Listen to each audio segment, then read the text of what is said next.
Where my Hawks fans at? Where my Hawks fans at? Hey guys, it's getting closer to the NBA draft. It is getting closer to free agency, and something is amiss. And I'm talking about all signs may have been pointing to this. Guys, we have a report today, multiple reports today, talking about individual players. And I got to get into it, guys. And you already know it's going to be up to this man that we've just seen, and that's Anzi Sala. But welcome to Hawks Digest. I am Chris Tipmore. Again, this report, all signs are kind of pointing to these scenarios. And we're going to definitely get into it. Individuals, individuals, of course. Caris LeVert and Kevin Durant. We got some pros, we got some cons. You know I'm going to get into it, but before I do, I got to say, how do you do? Thank you to everybody who is a part of Hawks Digest. Yes, if you are subscribed, salute to you and thank you for making us one of your first choices when you need that Hawks content. And if you are not subscribed, this is your first time here, please go ahead and hit that subscribe button and make Hawks Digest one of your first listens when you need all Hawks content, not just subjective, but all. Well, all right, guys, let's get into this report. Caris LeVert.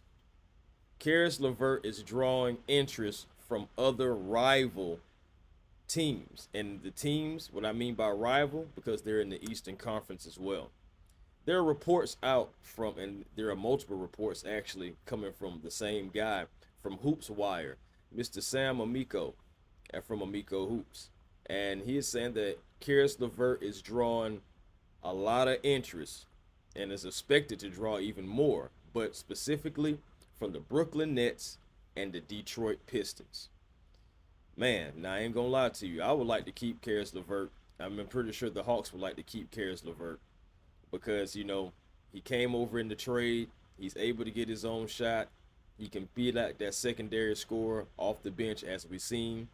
He had 26 games here, and he averaged over 14, almost 15 points, shooting 48%, so 48.2%. Let me give him his point two at everything, 48.2% from the field, including having 12 games of 15 points or more out of 26. Now, it wasn't always peaches and cream on the offensive end for Caris LeVert. We know that. But at the end of the day, he still can put the ball in the bucket. And that's what we were needing. Again, that was in 26 games.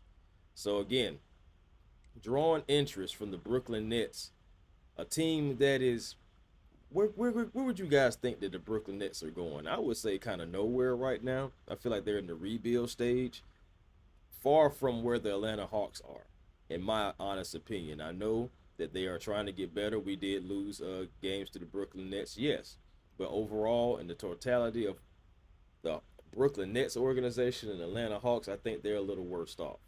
So I mean, it'd be a boatload of money I'm expecting if he goes to the Brooklyn Nets.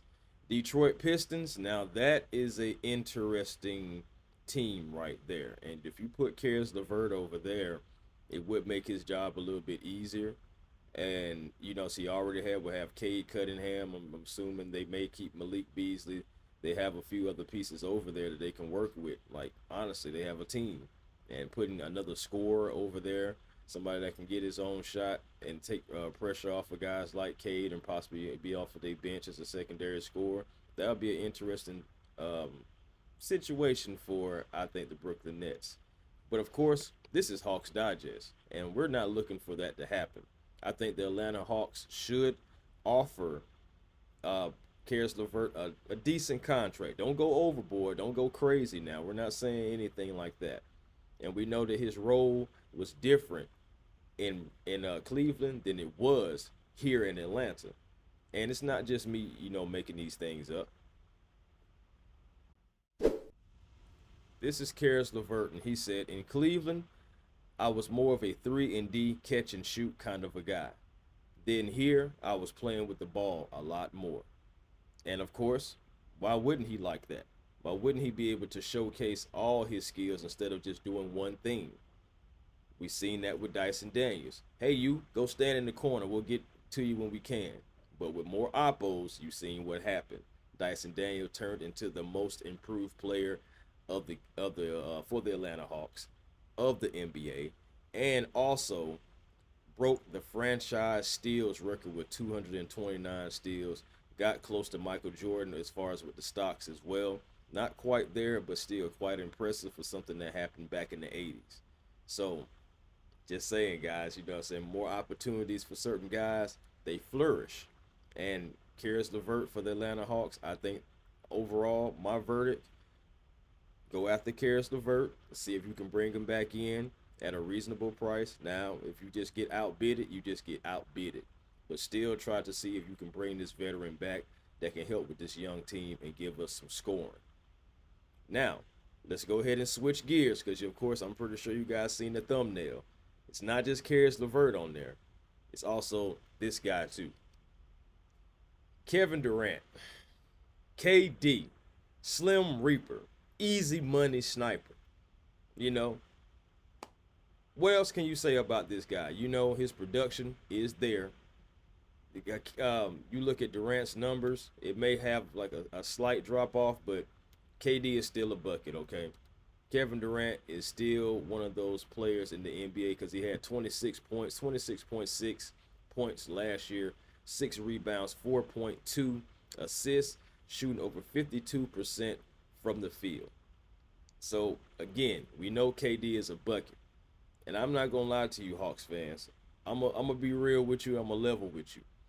I have been a fan of Kevin Durant for quite some time. I've been a fan of Kevin Durant. I still remember that time when they were still the Seattle Supersonics, and Kevin Durant hit the game winner at the top of the key against the Atlanta Hawks. And I remember saying then, man, that kid's going to be somebody. And years later down the line, multiple time NBA champion, MVP, kind of more of a enforcer now, I would say, a mercenary in a way, because he just bounces around now. And I'm not going to lie to you guys. I set all that up to tell you guys this. As a Kevin Durant fan, I've went to battle for Kevin Durant.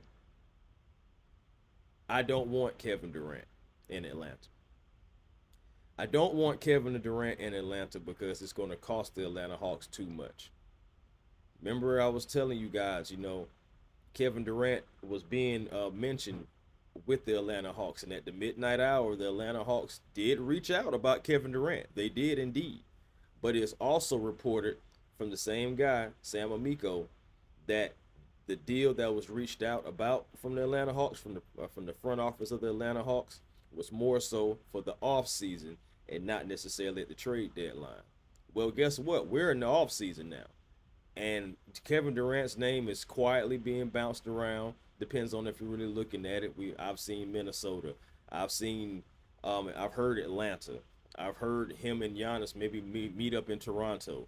Like, there's so many different rumors going on out there. But this is a fact that we did reach out about Kevin Durant. But I don't know how much it's going to cost. Kevin Durant is almost 37 years old. And as much as I'm a fan of his, I know that Father Time is undefeated. And at the same time, I don't know how much it's going to cost. That's $54 million you have to account for with Kevin Durant. I know it's about $54, $57 million for Giannis as well, but at least Giannis is younger, right? Now, he's not the bucket that, you know, as far as shooting that Kevin Durant is.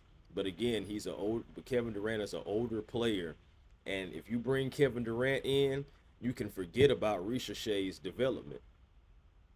You can forget about it because he's coming off of the bench most likely. Unless KD would come in and say, hey, look, I'm just going to come in and do my thing, and you can give me this amount of minutes, and boom, there you have it. But I don't think that's going to happen. What will happen is you will lose probably a couple of players, a couple of picks, most likely both of the picks in this year's draft, at least one of them. And then you're going to be losing some players, losing some picks, kind of gutting your team in a way. And I don't want to do that. I don't want to hinder Zaccharie Risacher. And even more importantly, I don't want to hinder the production of my young guys. I am an avid guy that believes in not letting fossils get in the way. Not calling Durant a fossil because he's still a bucket. That production is still up there. So not talking about him in particular. I'm talking about in general. I don't like fossils getting in the way of my young guys when I see the potential there. If the potential isn't there, then that's another thing. But the potential is definitely there for our young guys. And I don't want to skip steps because we are building a franchise that is trying to be a winner. We have foundation. If you skip steps and try to go right into immediately hit the emergency button or hit the speed button and go right into win now, you could skip a step and you could mess up the foundation that you started with. So therefore, Kevin Durant, if it's going to cost us too much, I just know it is. It ain't going to be cheap for the Atlanta Hawks, and I know we're going to have to probably do something we don't want to do necessarily. So with that being said, I just had to keep it real with you guys, man. Hopefully I ain't take up too much of y'all's time with this. But KD, I'm good on. I'm good on, man. It's getting too old, and I just know it's gonna cost too much. I would love to have him, of course. I would love to have him. I would love to have Giannis. At the end of the day, it's just the cost, though. Nothing has been favorable for the Atlanta Hawks when it comes to the cost for players like this, and also how we're going to still be able to navigate a good team. You see the Oklahoma City Thunder. I know we're not the Thunder, but I'm just saying those guys have been building, not letting guys get in the way, stacking first round picks. They did it the right way, and now they're in the finals. You see Indiana. They were building through the draft as well, but they did go make the move to go get Siakam when they needed to. And that actually catapulted them. And now they're working as a unit and they're in the finals. So basically, you can still build through the draft. Basically, you can still have that foundation and not gut your team. I would love these players, but I also would love to win and have sustainable winning, have consistency in Atlanta more than all. That's my thoughts, guys. But until next time, peace and blessings to you all, and to you all, aha.